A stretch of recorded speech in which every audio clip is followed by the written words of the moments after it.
before talking about history of Europe, let's talk about history of how history is written, so we can understand what we are talking about.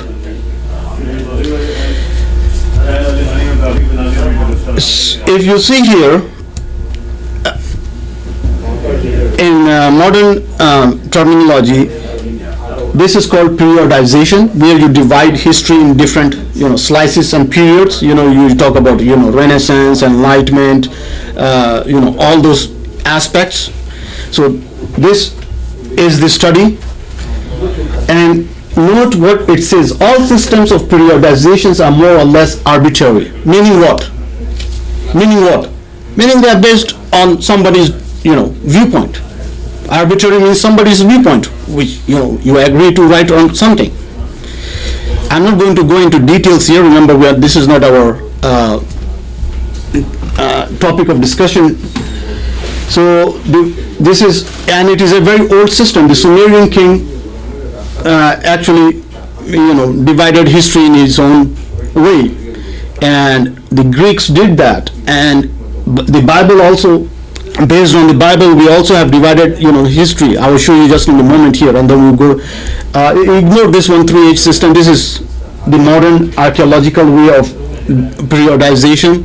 Periodization's subcategory is, sub-study is chronology and chronometry. This is something that Brother Fawaz wants me to talk much about. Chronometry, remember, you wanted me to talk about this, how time, actually people have no idea how timekeeping is so much related to all these ideas. So inshallah, one of these days we will talk about it. In other words, the history of thought, I requested brother to, when we go, the history of thought with the slide we saw, we need a timeline with that too. So this is what he is talking about. Okay. So here, one of the, look at this way the Greeks divided their cosmological thought.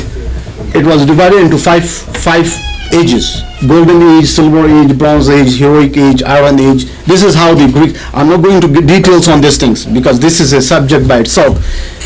Based on their worldview point, based on the Aqidah, right? Based on the Aqidah, they divided their history in this period. So they call their age as a golden age and the ancient times as Iron Age. They have the progressive. I don't want to go into details on this, how this thing is. The Romans, so borrowing from. The good thing is, like every age, people think that we are the golden age. Exactly. Then that's why the Quran keeps on saying, weren't there more powerful people before you? They claim to be more powerful, right? The Romans had their own system. They reduced the age to 4.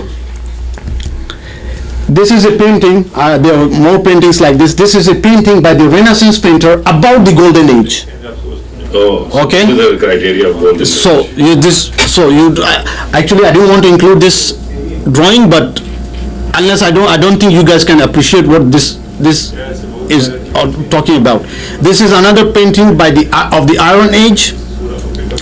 Let's look at the next one is Hindu cosmology, Hindu chronology, how they look at things. Hold on. Let's talk about the Golden Age. So the Golden Age, if the picture you showed us is a greenery and the people. So from the Golden Age down to Iron Age.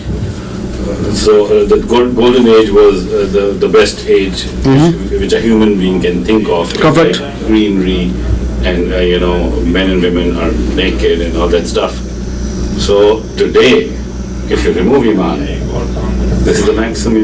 Exactly. So you're thinking 4,000 years old thinking. Yes. We will connect back to that thought. And consider yourself as modern. So I will connect this thought later on again in a few slides. I don't know whether we'll be able to go down that path today. There are different ways of chronology in in the Hindu religion. One of them is the traditional Puranic model, where you have ages. You can see the different ages.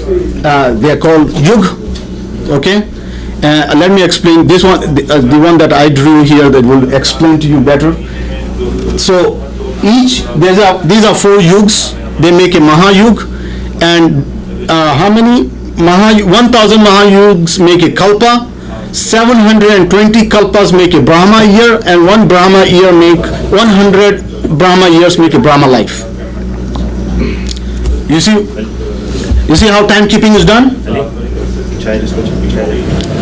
So the point I'm trying to make here again is, and after this 100 Brahma years, no one is reincarnated from these worlds ever again. Okay?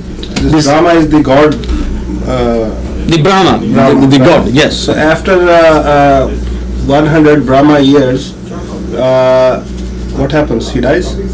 That's exactly. See, no matter how much you reason with human beings, there comes a point after which there's no answer.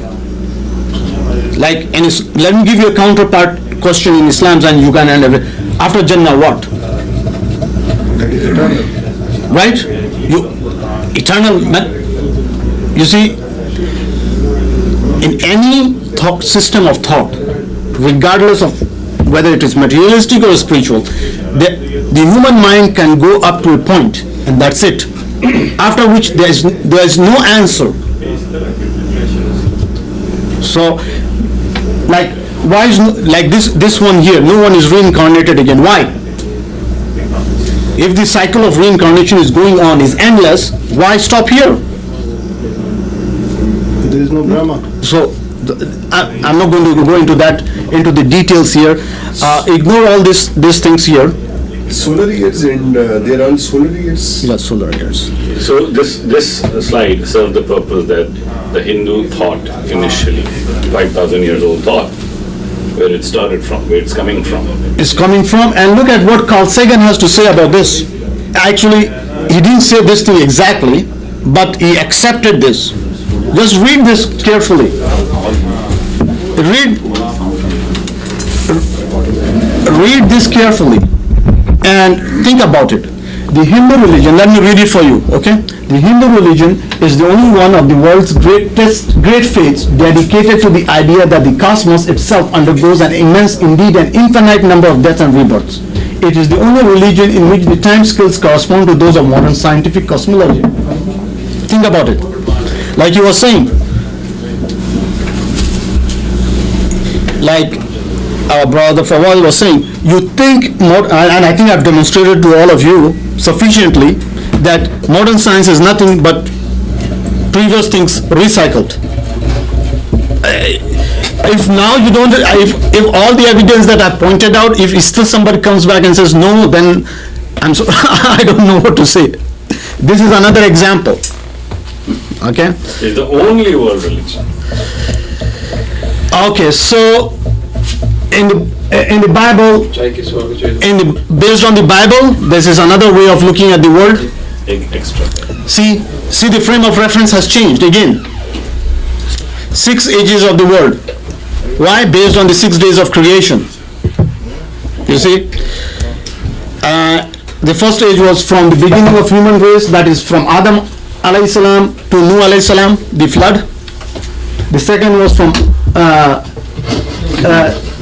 Ibrahim alayhi salam to David, from David to the captivity of Babylon, from all, you understand, based on the viewpoint. So this is the graph of that thing, and see how modern day creationists have changed that into this form.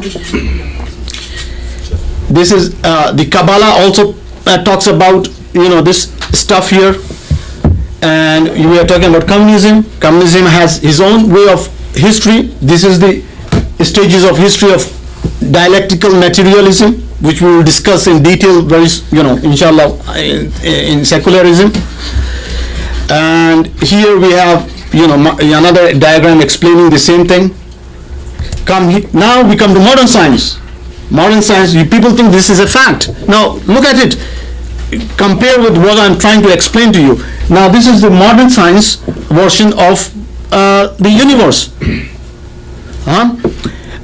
Again, 7 stages. This is another diagram explaining the same stuff. This is all over the news now. Discovery Channel, Geography Channel here, putting, everybody is looking at this. This is another way of looking at it, 5 stages of the universe. This is more diagrams. This is a book actually written on detail on the 5 ages of the universe. And here a person has really done, I don't know whether, can I open this?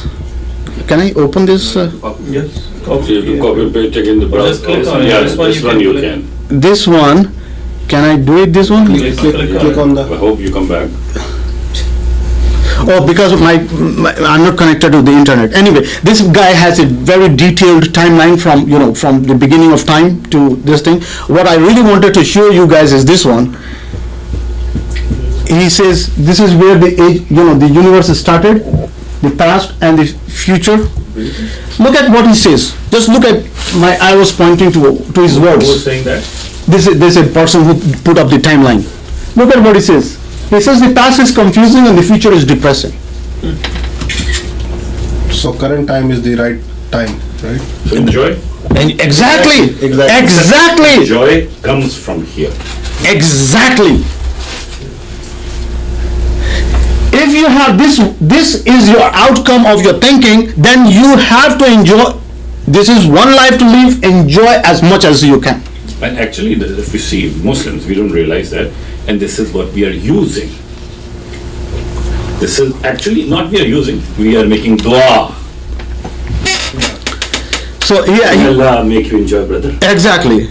So here, he puts up all these things here. I don't want to go into look. We want to discuss secularism. I don't want to get bogged down with the philosophical thinking here.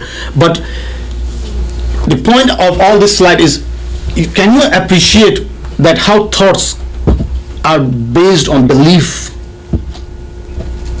They start from a very small kernel, and that belief brings out the total outcome. This is the same guy writing about different parts of look at the timeline, 3,500 to the common era today. This is all that is of history. We have geological time, we have different times. This is how geologists have divided the earth and then have mapped the earth, and explained that this this is how it was and this is how it is. I just got stuck, the word you said about that we must need to enjoy that what life we are doing. So what does it mean, that we should not be thinking about